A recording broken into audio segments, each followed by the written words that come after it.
휴전선은 유지를 하면서 북한 사람들이 마음대로 한국으로 못 내려오도록 북한의 지금 사회주의적 통제체제를 당분간 한 10년이고 20년이고 유지를 하면서 그 기간에 북한에 집중적인 투자를 해가지고 북한의 생활 수준에 올라오게 만든 다음에 점진적으로 통일하는 이런 방식의 통일이 이루어질 수 있습니다.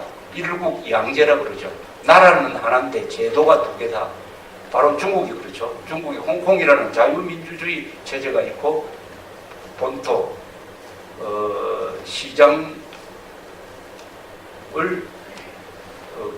채택한 사회주의, 정치는 사회주의고 시장 경제를 많이 도입한 이 일국 양제의 통일도 우리가 생각할 수 있을 것이라고 봅니다.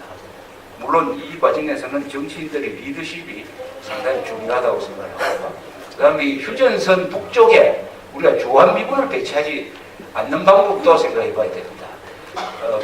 중국은 이 휴전선을 굉장히 휴전선을 자기들의 어떤 생명선처럼 그렇게 생각할 겁니다.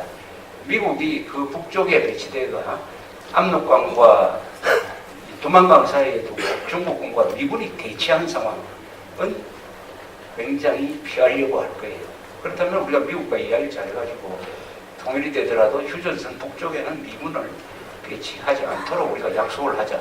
이것도 우리가 할 수 있는 이니셔티브를 잡아서 할 수 있는 것이라고 생각하는데 이 통일 문제는 이제는 한국 사람들이 과감하게 통일 논의를 할 때가 이렇게 생각됩니다. 통일 논의를 하면 신나요. 무슨 신이 납니다. 또 통일 논의를 하면 좌우 대결에서 이 대한민국 수호 세력이 주도권을 잡아요. 이 종북 좌파 세력은 적화 통일하자는 이야기는 못하니까 이제는 무슨 이야기를 하느냐. 평화협정 맺어가지고 남북간이 평화롭게 지내자 이렇게 이야기를 합니다. 이것은 무슨 뜻이냐. 망해가는 북한을 망하지 않도록 해주자. 남북한이 공존하자는 이야기입니다. 남북한 공존은 불가능하다는 게 이미 판명됐어요. 북한이 계속 대남 공작하고 도발하고 핵무기까지 가지고 있으니까 이것은 통일로서만 해결을 따를 수 있습니다. 핵 문제도 통일로서만 해결할 수 있습니다. 그래서 우리는 이제는 이 대한민국 세력 자유진영에서 통일 논의를 적극적으로 또 아주 성실하게 면밀하게 전문가를 동원해가지고 또 모아서 세미나도 하고 이렇게 할 시기가 왔습니다. 통일을 이야기합니다. 통일을 이야기하면 우리가 통일 세력이 되고 종북 세력은 반통일 세력이 되게 돼 있어요. 또 그 통일은 또 헌법의 명령입니다. 우리 헌법 1조, 3조, 4조가 다 통일을 명령을 하고 있어요.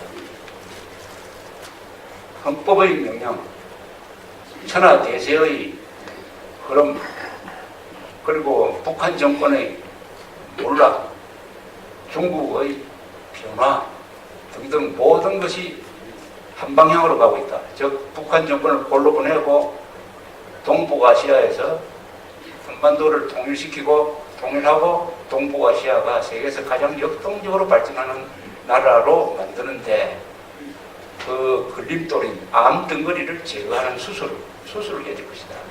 피를 흘리지 않고 하는 방법을 모색해야 될 것이라고 생각을 합니다.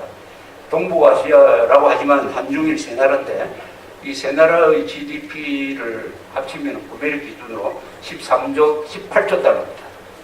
미국이 15조 달러, 유럽연합에 가맹한 나라가 한 30개가 나라인데 그거 다 합쳐도 15조 달러밖에 안 돼요.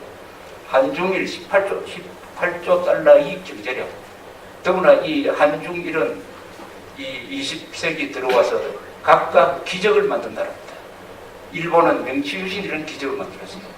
그래서 후발 국가 중에서 유일하게 인류국가 클럽에 들어갔습니다. 한국은 식민지와 전쟁을 딛고 한강의 기적을 만들어서 민주주의와 근대화를, 산업화를 동시에 성공시킨 나라가 되었습니다. 중국은 1980년대 초부터 등소평의 개혁에 의해 가지고 근 40년 동안 연간 10% 성장이라는 세계사의 유례가 없는 거대한 성장을 하고 있습니다.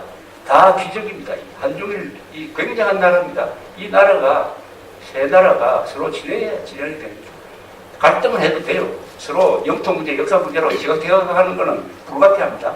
국경을 맞대고 있는 나라치고 그런 문제 없는 나라 없습니다. 그러나 그걸 가지고 국교를 단절한다든지 전쟁한다든지 하면 안 되죠. 그래서 저는 이 동북아시아의 문제 해결도 우리가 이니시어티브를 잡아가지고 우리가 중간에 있으니까 여러 가지 그 원칙을 만들 필요가 있지 않느냐 생각합니다. 뭐 이런 원칙이죠. 정경 분리다. 외교 문제, 영토 문제, 역사 문제에 관계없이 정치와 경제는 분리해가지고 경제는 계속 협력 구조로 간다 하는 것이고, 두 번째는 무력 불사용. 어떤 문제를 해결하기 위해서 무력을 사용해서는 안 된다. 세 번째는 국민 친선을 정진시켜야 된다.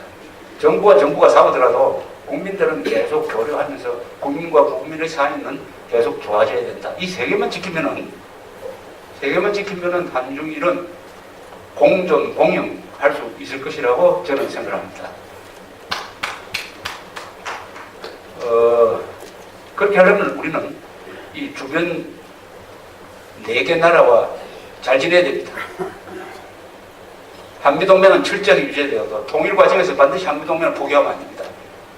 중국이 통일을 해주도록 할 테니까 너가 한미동맹 해체하라. 그런 이야기 들으면 절대 안 됩니다.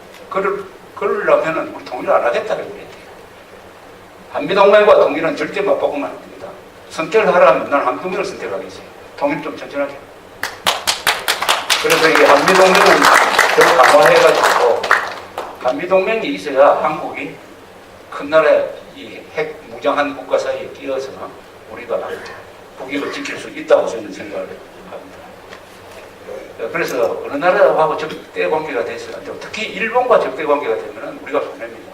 요새 우리나라 분위기, 언론의 분위기, 정치인의 분위기, 우리 외교부 장관도 친중 반일 노선이 아니냐 하는 생각이 가질 정도로 일본과 중국 사이에서 너무 중국적으로